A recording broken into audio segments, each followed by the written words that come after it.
ಆಗದಪ್ಪ. ಯಾಕೆ ಯಾಕೆ ಅಷ್ಟು ಪರಾಕ್ರಮಿ ನಾನು? ಸ್ವಯಮೇವ ಮೃಗೇಂದ್ರತ. ಯಾರು ಬಿರುದು ಕೊಟ್ಟು ರಾಜ ಯಾರದಲ್ಲ, ಪರಾಕ್ರಮದಿಂದಾಗಿ ನನ್ನ ಬಲದ ಮುಖೇನವಾಗಿ ನಾನು ಏನು ಎನ್ನುವುದನ್ನು ತೋರಿಸಿಕೊಟ್ಟಿದ್ದೇನೆ. ಹೆಪ್ಪಣ್ಣೆಯ ಬುಡದಲ್ಲಿ ಹಾಯಾಗಿ ಮಲಗಿದ್ದವರು ನಾನು. ಎದ್ದು ನೋಡಿದೆ, ಹಸಿವೆಯಾಗುತ್ತಾ ಇದೆ, ಏನಾದರೂ ತಿನ್ನಬೇಕು ಎನ್ನುವ ಹಾಗೆ. ಏನು ತಿನ್ನೋಣ ಸ್ವಾಮಿ? ಏನು ಸ್ವಾಮಿ ಅದು ಪರಿಮಳ? ನರರಮಯ್ಯ ವಾಸನೆ ಮುಗಿಗೆ ಬಡಿಯುತ್ತಾ ಇದೆ. ಸಂತೋಷ. ಪ್ರಾಣಿಗಳ ಮಾಂಸವನ್ನು ತಿಂದು ತಿಂದು ಸಾಕಾಗಿ ಹೋಗಿದೆ. ನರ ಭಕ್ಷಣೆ ಮಾಡಬೇಕು ಎನ್ನುವ ಹಾಗೆ ಮನಸ್ಸಾಗುತ್ತಾ ಇದೆ. ಇಲ್ಲಿಯೇ ನಿಂತೆ ಅಂತ ಆದ್ರೆ ತಪ್ಪಿಸಿಕೊಳ್ಳುವುದಕ್ಕೆ ಸಾಧ್ಯ. ಎಲ್ಲಿದ್ದಾನೆ ಎಲ್ಲಿದ್ದಾನೆ?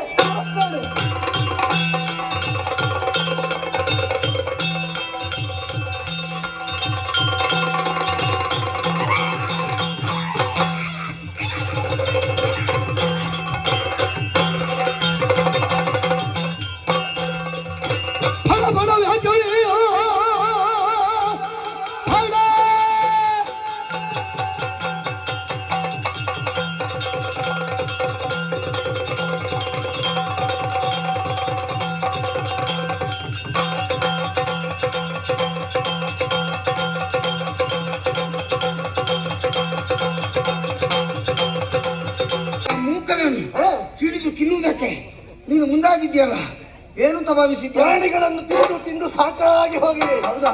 ಮನುಷ್ಯರನ್ನು ತಿನ್ನಬೇಕು ಎನ್ನುವ ಹಾಗೆ ಆಸೆ ಆಗುತ್ತಾ ಇದೆ. ಒಂದು ತೃಣ ದರ್ಪೆಯನ್ನು ಮಂತ್ರಿಸಿ ಪ್ರಯೋಗಿಸಿ ನಿನ್ನ ಬಾಯಿತವನನ್ನು ಬಿಡಿಸಿದ್ದೇನೆ. ನಿನ್ನ ಎದುರಿಗೆ ನಿಂತವ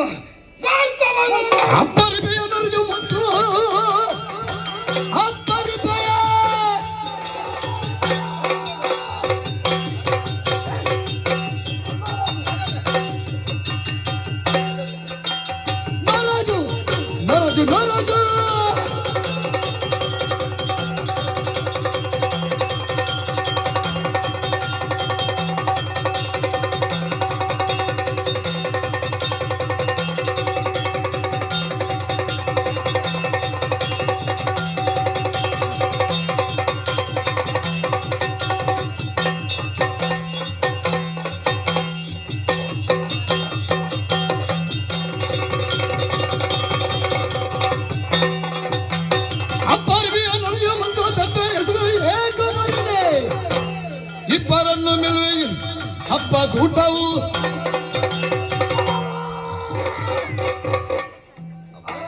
ಮೊದಲೇ ಅವ ಪ್ರಾಣ ಬಿಡ್ಲಿಕ್ಕೆ ತಯಾರಾಗಿದೆ. ಸತ್ಯ ಹೋಗ್ತಾನೆ ಗೊತ್ತುಂಟ? ನೀನನ್ನು ಯಾರಾದ್ರೂ ಇಟ್ಕೊಂಡಿದ್ದಾರ ಬಿಡ್ಲಿಕ್ಕೆ? ಇದೆಂತದು ಇದು? ತಿನ್ಲಿಕ್ಕೆ ಬರುವುದು. ನಿನ್ನೆ ತಿನ್ನೋ ಹಾಕಿದೆಯವ ಪಾಪಿ. ನಿನಗೆ ತಿನ್ನೋ ಚಂದ ನೋಡು ಮತ್ತೆ. ನಿನಗೆ ಅವನ ಮೇಲೆ ಇಲ್ಲಿ ಇದ್ರಿನಲ್ಲಿ ನಾನಿದ್ದೇನೆ. ಮೊದಲು ಅವನು ಬಹಳಷ್ಟು ಅಪರಿಸಿದೆ. ಆ ಬಾಳಿನ ಅಹಂಕಾರವೇ. ಅಹಂಕಾರ ನಿನ್ನ ದರ್ಪೆ ನೇಸಿದೆಯಾ? ಮತ್ತೆ ನನಗೆ ತೋಳಕ್ಕೆ ಸಮಾನ. ಹೌದಾ? ಹೌದು. ಆದ್ರೂ ನಿನ್ನ ಬಾಯಿಂದ ಬಿಡುಗಡೆ ಬಂದಿದ್ದಾನೆ ನೋಡವ. ನಾನೇ ಬಿಟ್ಟದ್ದು. ಯಾಕೆ? ಕಾರಣವಿದೆ. ಏನು? ಅವನನ್ನು ತಿಂದ್ರೆ ನನಗೆ ಹೊಟ್ಟೆಗೆ ಸಾಕಾಗುವುದಿಲ್ಲ. ಸಣ್ಣ ಜೀವ. ಹೌದು, ಸಣ್ಣ ಜೀವದೊಂದಿಗೆ ಸ್ವಲ್ಪ ದೊಡ್ಡ ಜೀವ ಬೇಕು ಅಂತ ಅನಿಸಿತು. ನೀನು ಸಿಕ್ಕಿದೆ. ನನಗಿಂದು ಹಬ್ಬದ ಊಟ. ಹೌದಾ? ಯಾಕೆ ಗೊತ್ತಾ? ಗೊತ್ತಿಲ್ಲ.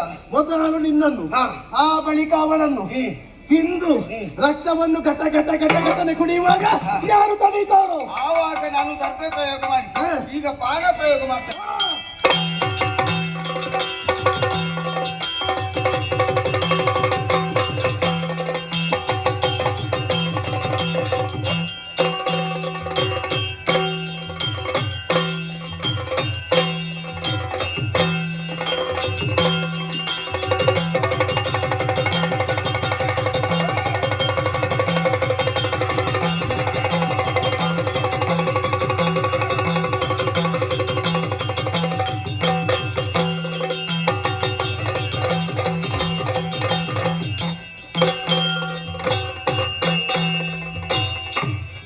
ಮಗಿ ಮಗ ಮಗಿ ಮನೆ ಯತಿ ತಪ ಕೆಡಿಸಿದಿ ಕುಹಕ ವಿನೋದದುಳಂದು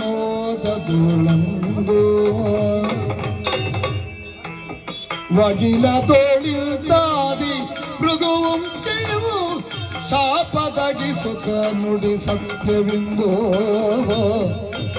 ಮಗಿಮಾಯ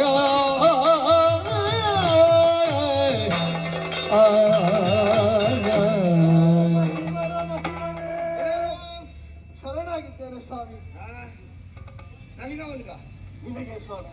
ನನಗಂತ ನಿನಗಲ್ಲ, ನಿನಗೆ ಮಾಡಬೇಡ. ಎಂತದ ಎಂತದದು? ಅದು ಕೆಟ್ಟ, ಅದು ಗುರಿ. ಮತ್ತೆ ನೀವು ಸ್ವಾಮಿ ನೋಡು, ನೀನು ಬೆಕ್ಕಿನ ಹಾಗೆ ಕಾಣ್ತಾ ಇದ್ದೆ ಅಂತ ಅವನಿಗೆ. ನಿಮ್ಮ ಮುಂಭಾಗದಲ್ಲಿ ನಾನೀಗ ಹಾ, ಬೆಕ್ಕೆ ಆಗಿ ಹೋದೆ ಸ್ವಾಮಿ. ಆವಾಗ ಹುಲಿ, ಈಗ ಬೆಕ್ಕು. ಹೌದು, ಹಾ, ಶರಣಾಗಿದ್ದೇನೆ ನಾನು ಯಾಕೋ ಸ್ವಾಮಿ. ಏನು ಶರವೊಂದನ್ನು ಎಸೆದದ್ದೇ ತಡ. ಒಂದೇ ಬಾಣ ಬಿಟ್ಟ. ಹೌದು, ನಾನು ಯಾರು ಎನ್ನುವಂತಹ ಪರಿಜ್ಞಾನದಲ್ಲಿ ಮೂಡುತ್ತಾ ಇದೆ ಸ್ವಾಮಿ. ಹೌದಾ? ಹೌದು. ನಿಮಗೆಲ್ಲ ನಾಲ್ಕು ಬಿಟ್ರೆ, ನಾಲ್ಕು ಬಿದ್ರೆ ಹಾ. ಮತ್ತೆಲ್ಲ ಜ್ಞಾನ ಬರ್ತದೆ ನಿಮಗೆಲ್ಲ. ಗೊತ್ತಾಯ್ತು ಸ್ವಾಮಿ. ಇಲ್ಲದಿದ್ರೆ ನಿಮ್ಮನ್ನು ಹೇಳುವವರು ಕೇಳುವವರು ಯಾರಿಲ್ಲ. ಆದ್ರೆ ಇಷ್ಟು ಬೇಗ ಜ್ಞಾನೋದಯ ಆಗುತ್ತದೆ ಅಂತ ಗೊತ್ತಿರಲಿಲ್ಲ ಸ್ವಾಮಿ. ಹೌದಾ? ಹಾ. ಈಗ ಅಂದು ಮುನಿಪನವರು ತಪಸ್ಸನ್ನಾಚರಿಸುತ್ತಿದ್ದ. ಅಮ್ಮ ತಪಸ್ಸು ಮಾಡ್ಲಿ, ನಿನಗೆ ಈಗ ನಿನ್ನ ವಿಷಯ ಹೇಳು. ಸ್ವಾಮಿ ಹಾ? ಗಂಧರ್ವ ನಾನು. ಹಾ? ಹಾ, ಹಾಗಿದ್ರೆ ಇದು ಹುಲಿಯೇ ಅಲ್ಲ, ಇದು ವೇಷ ಸ್ವಾಮಿ. ಶಾಪ ರೂಪ. ಹಾ. ಹೌದಾ? ಹಾ. ಹಾ.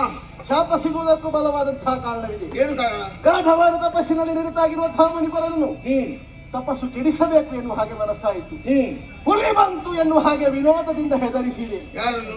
ಆ ಮುನಿಪನನ್ನು ಸ್ವಾಮಿ. ಹೌದಾ? ಸಿಟ್ಟುಕೊಂಡ ಆತ ಹಾ, ಹುಲಿಯಾಗಿಯೇ ಹೋಗು. ಅರ್ಥ ಆಯ್ತಾ ನಿನ್ಗೆ? ಹಾ. ಯಾರಾದ್ರೂ ಶಾಂತ ಸ್ವರೂಪಿಗಳಾಗಿ ಹಾ. ಅವರಷ್ಟಕ್ಕೆ ಅವರು ಸುಮ್ಮನೆ ಇದ್ದಾರೆ ಅಂತ ಆದ್ರೆ ಹಾ. ಅವ್ರು ಏನು ಮಾಡುವುದಿಲ್ಲ ಅಂತ ಅವರನ್ನು ಕೆಣಕುವುದಕ್ಕೆ ಹೋಗಬಾರದು. ಒಂದು ವೇಳೆ ಕೆಣಕುವುದಕ್ಕೆ ಹೋಗಿ ಹಾ. ಅವರು ಕಿರಿಗೆ ಬಿದ್ರು ಅಂತ ಆದ್ರೆ ಹಾ. ಪರಿಣಾಮ ಏನಾಗ್ತದೆ ಅಂತ ನಿನ್ನನ್ನು ನೋಡಿ ಕಲಿಬೇಕು. ಗೊತ್ತಾಯ್ತು ಸ್ವಾಮಿ. ಹಾ, ಸ್ವಾಮಿ ಏನು? ಶಾಪವಿದ್ದ ಕಾರಣ ಹಾ, ದೀನನಾಗಿ ಬೇಡಿಕೊಂಡೆ. ಹಾ, ಈ ಶಾಪವೊಂದನ್ನು ಕರುಣಿಸಿದ. ಕೊಟ್ರಾ? ಕೊಟ್ರು ಸ್ವಾಮಿ. ಏನಂತೆ? ಮುಂದಕ್ಕೆ ಭೃಗುವಂಶೀಯನೊಬ್ಬ ಉದಿಸಿ ಬರುತ್ತಾನೆ. ಹಾ.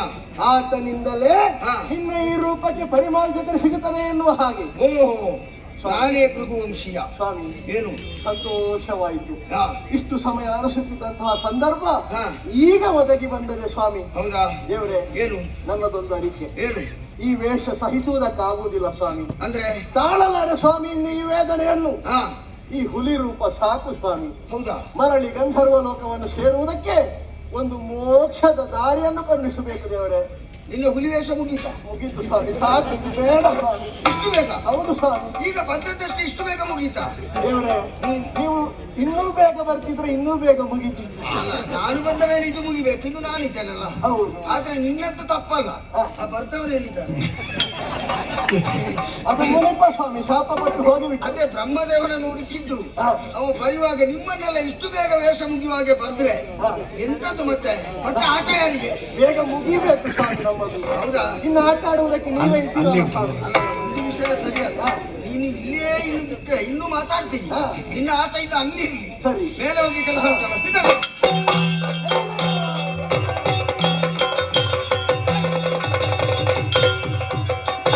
ಹಸು ಬಿಡು ಬಿಯನಿ ಚಿನ್ನನ ಮುಲ್ದಕ್ಕೆ ಪೆಸರಕ್ಕುತ್ತ ವ್ರಣ ನಿನಗಬಹುದು ಕುಶಲತೆ ಬಲ ತಪ ವಿಷಯ ತೊಡಿರುಗವ ವಶವಾಗುವೆ ನೀ ತೆರೆಯುವುದು ಹಸು ಬಯ ಬಿಡು ನೀ ಚಿನ್ನನ ಮುಲ್ದಕ್ಕೆ ಪೆಸರಕ್ಕುತ್ತ ವ್ರಣ ನಿನಗಬಹುದು ಪೆಸರಕ್ಕುತ್ತ ವ್ರಣ ನಿನಗಬಹುದು ಅಕ್ಕುತ್ತ ಋಣವು. ಈಗ ನಿನಗೆ ಹೇಗೆ ಧೈರ್ಯವಂತ? ಈಗ ಸ್ವಲ್ಪ ಧೈರ್ಯ ಬಂತು. ಭಯದಿಂದ ನಡುತ್ತಾ ಐತಿ. ನೀನು ಅವನ ಶಾಪ ರೂಪ ವಿಮೋಚನೆ ಆಗುವಾಗ ನೀನು ಎಂತದ ಹೀಗೆ ಮಾಡಿದ್ದು? ಬೇಗ ಹೋಗ್ಲಿ ಅಂತ. ಅಲ್ಲ, ಬರ್ತೇನೆ ಅಂತ ಹೇಳಿಯ ಮತ್ತೆ ಕಂಡು ಭಯಭೀತರಾಗಿದ್ದಿ. ಮತ್ತೆ ಬರಬಾರ್ದು. ಇನ್ನು ನೀನು ಭಯಪಡಬೇಕಾದ ಅವಶ್ಯಕತೆ ಇಲ್ಲ. ಯಾಕೆ ಹೇಳು? ಹಾ. ಈಗ ಅದು ಶಾಪ ರೂಪ ಅಂತ ಗೊತ್ತಾಯ್ತು, ಹೋಗಿ ಆಯ್ತು. ಹಾ. ಆದ್ರೆ ಒಂದು ಕುತೂಹಲ ನನಗೆ. ಭಯಂಕರವಾದ ಗೊಂಡಾರಣ್ಯ, ಇಲ್ಲಿಗೆ ನಮ್ಮಂತವರು ಬರುವುದಕ್ಕೆ ಹಿಂದೆ ಮುಂದೆ ಆಲೋಚಿಸಬೇಕು. ಅಂಥದ್ರಲ್ಲಿ ಎಳೆ ಬಾಲಕನಾದ ನೀನು ಎಲ್ಲಿಂದ ಬಂದೆ, ಎಲ್ಲಿಗೆ ಹೋಗುವ, ಯಾರು ನಿನ್ನ ತಂದೆ, ಇಲ್ಲೇನು ನಿನ್ನ ಮುಂದೆ ಹೇಳ್ಬೋದಾ? ಅಯ್ಯ ಓ ಮತ್ತೊಮ್ಮೆ ನಿಮಗೆ ಕೃತಜ್ಞತೆಯನ್ನು ಸಲ್ಲಿಸ್ತಾ ಇದ್ದೇನೆ. ಒಳ್ಳೇದಾಗ್ಲಿ. ಪ್ರಪಂಚದ ಬೆಳಕನ್ನೇ ಕಳೆದು ಹೋಗುವಂತಹ ಈ ಕಾಲದಲ್ಲಿ ನನ್ನ ಪ್ರಾಣವನ್ನು ಉಳಿಸಿದಂತಹ ದಿವ್ಯ ನಿಧಿ ನೀವು. ಅಷ್ಟು ಮಾತ್ರವೇ ಅಲ್ಲ, ಮತ್ತೆ ಆ ಹುಲಿ ಒಂದು ಎಲ್ಲಿಂದ ಬಂತು ಅಂತ ಗೊತ್ತಾಗ್ಲಿಲ್ಲ. ಬಂದದ್ದು ಹುಲಿ ಎಲ್ಲಿಂದ ಬಂತು ಅಂತ ನಮಗೆ ಯಾಕೆ? ಕಾಂತಾರ 1ರಲ್ಲಿ ಕಾಣ ಸಿಗ್ಲಿಲ್ಲ. ಹುಲಿ ಇರ್ಲಿಲ್ಲ. ಕಾಂತಾರ 2ರಲ್ಲಿ ನನ್ನ ಪ್ರಾಣವೇ ತೆಗೀತಾ ಇತ್ತು. ಇನ್ನು ಕಾಂತಾರ 3ರಲ್ಲಿ ಕಾಂತಾರ 3ಕ್ಕೆ ನಾನೇ ಹೋಗುದು. ನೀನೇ ಹೋಗ್ಬೇಡ. ಸರಿ ಆಗ್ತದೆ. ಹೌದು, ತುಂಬಾ ಸಂತೋಷವಾಯಿತು. ಆದ್ರೆ ಒಂದ, ಹಾ. ನೀನ್ ಯಾರು? ನಿನ್ನ ಅಪ್ಪ ಯಾರು? ನಿನ್ನ ಹೆಸರೇನು? ನನ್ನ ಪರಿಚಯ ಹೌದು, ಶಾಂತ ಋಷಿಗಳ ಮಗ ನಾನು. ಓ, ತಪಸ್ವಿ ಮಗ. ಹೌದು, ಶಾಂತ ಋಷಿಗಳ ಮಗ. ತೀರ್ಥಯಾತ್ರೆಗಾಗಿ ಇಲ್ಲಿವರೆಗೆ ಬಂದದ್ದು. ಇಷ್ಟು ಸಣ್ಣ ಪ್ರಾಯದಲ್ಲಿ ಹೌದು, ತೀರ್ಥಯಾತ್ರೆ? ನನ್ನ ತಂದೆಯವರೇ ಕಳುಹಿಸಿಕೊಟ್ಟದ್ದು. ಪುಣ್ಯ ಸಂಚಯನಕ್ಕೆ. ಸರಿ, ನಿಮ್ಮಂತವರನ್ನು ನೋಡುವುದೇ ನನ್ನ ಭಾಗ್ಯ ಅಂತ ಭಾವಿಸಿಕೊಳ್ತೇನೆ. ಹೌದಾ? ನೀವು ರಕ್ಷಣೆ ಮಾಡಿದ್ರಿಂದ ಹಾ, ನನ್ನ ದೇಹದ ಮೇಲೆ ಒಂದು ಗಾಯವೂ ಸಹ ಆಗಲಿಲ್ಲ. ಆಗ್ಲಿಲ್ಲ. ಆದ ಕಾರಣವೇ ಈಗ ಇಷ್ಟರವರೆಗೆ ನಿನ್ನ ಹೆಸರೇನು ಅಂತ ಬೇಡ. ಇನ್ನು ಮುಂದೆ ಪ್ರಪಂಚದಲ್ಲಿ ನಿನ್ನನ್ನು ಎಲ್ಲರೂ ಕರೆಯುವುದಕ್ಕೆ ನಿನಗೊಂದು ಹೊಸ ಹೆಸರು ನಾನು ಇಡ್ತೇನೆ. ಹೆಸರು? ಹಾ, ವ್ಯಾಘ್ರದ ಬಾಯಿಂದ ನಿನ್ನನ್ನು ಬಿಡಿಸುವ ಕಾಲಕ್ಕೆ ಒಂದು ಸಣ್ಣ ಗಾಯವು ನಿನ್ನ ದೇಹಕ್ಕೆ ಆಗ್ಲಿಲ್ಲ ಎನ್ನುವ ಕಾರಣಕ್ಕೆ ಇನ್ನು ಮುಂದಕ್ಕೆ ಜಗತ್ತಿನಲ್ಲಿ ನೀನು ಅಕೃತ ವೃಣ, ಹೇಗೆ ಅಕೃತ ವೃಣ ಎಂಬುದಾಗಿ ಪ್ರಪಂಚದಲ್ಲಿ ನೀನು ಪ್ರಸಿದ್ಧಿಯನ್ನು ಹೊಂದಬೇಕು. ಮಾತ್ರ ಅಲ್ಲ, ಇವತ್ತು ಹುಲಿಯ ಬಾಯಿಯಿಂದ